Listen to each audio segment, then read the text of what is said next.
When you see a title like that, it's easy to think it's just trying to grab your attention. But we want you to treat this as a diagnosis. Over the next few minutes, we're going to take a really hard, analytical look at what's happening to the world of work. And this isn't about some far-off sci-fi future. Nope. We're talking about changes that are happening right now, impacting real careers as we speak. For the past couple of years, this has been the question, right? It's everywhere. It's on every news channel, it's in every boardroom, and it's definitely keeping a lot of people up at night. It's a simple, direct question. And it's what everyone is asking. It's the first thing that comes to mind for all of us.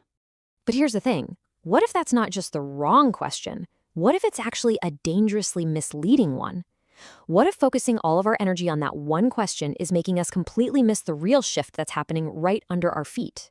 Exactly, because the actual change isn't some big, dramatic event where whole job titles just vanish overnight. For the effective professional, the person who's really paying attention, the question is about relevance. See, AI doesn't hunt down job titles. It targets patterns of work. And some of those patterns, ways of working that have been super valuable for decades, are now losing their value fast. So this really isn't about the future of jobs in some abstract way. It's about the real, present-day value of very specific roles. So that means if we want to figure out which roles are most at risk, we have to understand the mechanism of that risk first. This isn't just happening randomly. There's a very specific logic to what AI can and can't do, and that logic points to a really clear pattern of who is vulnerable. This is such a critical distinction. For, 100 years, we've thought about technology as something that replaces human effort. It helps us work faster or lift heavier stuff. But these new AI models, they play a totally different game. They are masters at recognizing, copying, and optimizing patterns. Right. So it's not about a machine working harder than you. It's about a whole category of work becoming obsolete because the underlying pattern has basically been solved. And that brings us to the core concept for this whole conversation, pattern replacement. Think of it like this. AI sees a predictable sequence. It sees that a certain kind of input almost always leads to a certain kind of output, and once it sees that, it just automates the entire journey between those 2 points. Yep. The more defined and repeatable that journey is, the more vulnerable any human task sitting in the middle of it becomes. So over here on the left, you've got AI's home turf. You give it structured data, a clear set of rules, and a history of decisions to learn from, and it will outperform a human every single time. It's all about optimization, finding the best possible answer inside a known system. But that column on the right, well, that's the messy, complicated human world. That's where the problem itself isn't even clear yet. It's full of nuance and context. It's where the most important work isn't about finding the right answer, but about deciding on a completely new direction. And AI just can't play there. Not effectively anyway. Because there's no pattern to follow. You can't optimize a path that hasn't even been created yet. And once you get that, the whole idea of pattern replacement snaps into focus. This isn't some theoretical problem spread out across the whole economy. No, it's a very concentrated, very immediate risk for specific groups of people. So, who exactly is standing in the path of this first wave? First up, you have information processors. So basically, anyone whose main job is to take a huge spreadsheet and turn it into a small one, or boil down notes from 5 meetings into one summary. Next, routine content generators. We're talking about creating the standard weekly report, writing marketing emails from a template, or any internal memo that follows a really predictable format. Then there are the coordination roles. Yep, the work of chasing down updates from people, tracking progress against a plan that's already set, and just trying to line up schedules. And finally, what we call support decision layers. These are the folks who analyze past data to recommend what to do next based entirely on what's worked before. Now, if you step back and look at those 4 categories, you'll see they all share one single critical trait. They're all middlemen. They exist between the raw information and the final decision. They take an input, they process it in a predictable way, and then they hand it off to someone else who makes the actual strategic choice. They are the human bridge between the data and the decider. And that bridge, it's quickly becoming redundant. Which really gets us to the fundamental question. Why? Why is that middle layer, that human bridge, the first thing to give way? It's so important to understand this isn't about how good someone is at their job or even about efficiency. This is about a fundamental rewiring of how work actually gets done. This, right here, is the heart of the change.